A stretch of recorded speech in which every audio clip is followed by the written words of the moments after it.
asalaamaaleykum wa rahmatullah yéen mbokki julli di mbokki taalibe yi ñoo ngi leen di ziar di leen jaajëfal ci topp bi ngeen ñuy topp fii ci Khelcom Vision laataa loolu nag ñu ngi lay ñaan fekkee gan nga ci page bi nga abonné bés cloche bi ngir lépp luñ fi dugal di nga bokk si ñi koy njëkk a jot.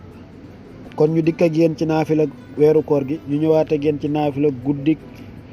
ñaar fukkeelu fan gi ci weeru koor gi 21e jour naafila gi nii la tëddee